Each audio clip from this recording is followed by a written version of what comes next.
So friends, I showed you the question grid in the beginning, right? In the first video, I showed you the question grid. So now we are going to look at that question grid and that types of questions that come in much more detail. Okay. So various kind of comprehensions which we are going to be there, we are going to look at them in detail. So my name is Vishal Arora, and I have been teaching of verbal ability for the past 12 years. I am a IELTS, TOEIC, and PFA certified trainer, and my book Mad Dog Royals available on all major platforms. Right. So grid for developing and evaluating reading comprehension questions. I already shared with you this grid. Okay. Right. So the various types of questions are there. Yes, no, alternative, true and false, who, what, when, where, how, why, multiple choice. Right.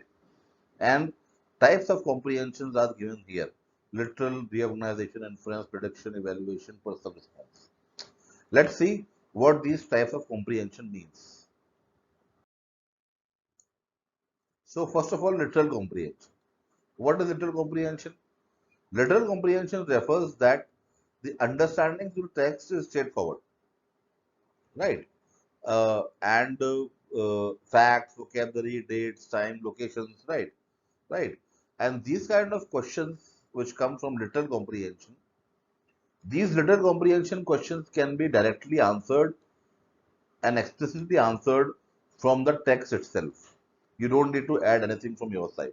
So this is literal comprehension. Then comes the reorganization question, right?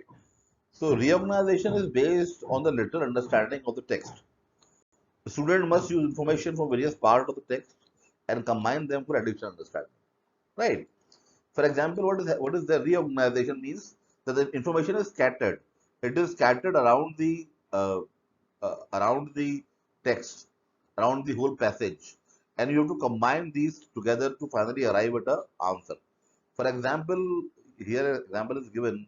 For example, that a woman named Maria Kim was born in 1945, and then later at the end of the text she died in 1990.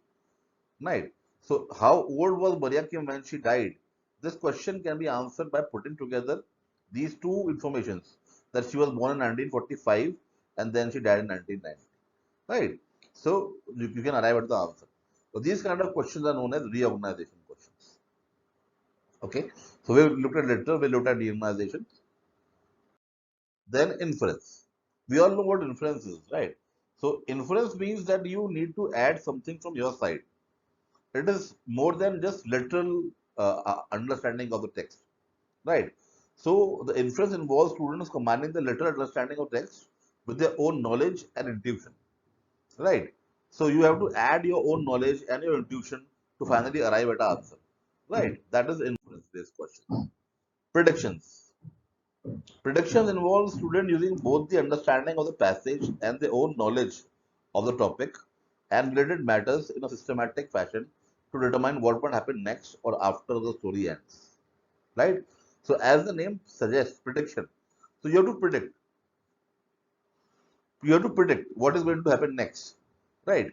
So, there is the passage. You have understood the passage.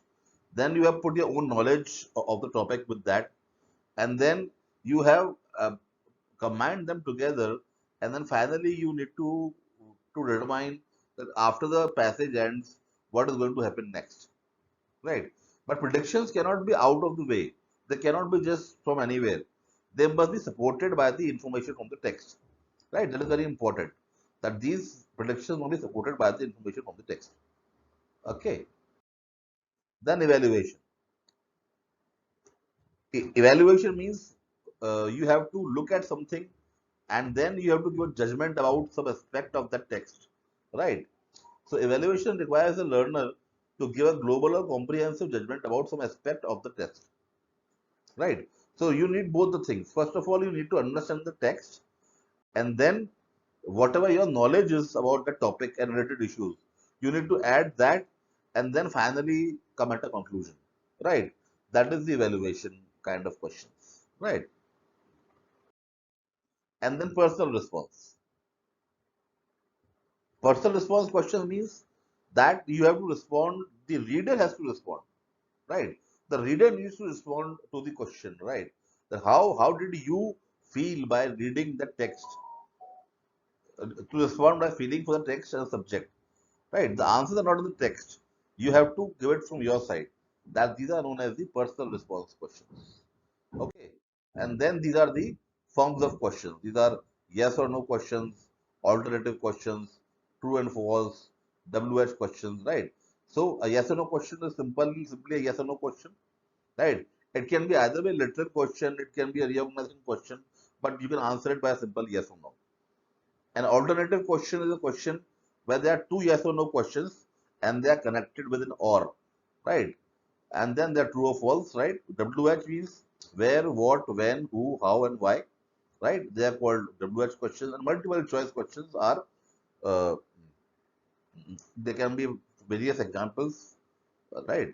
They can be a WH question with a choice.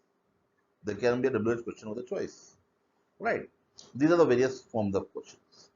Now, what we're going to do is that we're going to look at the a passage, and then we are going to look at the various types of comprehension from that passage, and we are going to look at the types of questions that can be formed based on that comprehension.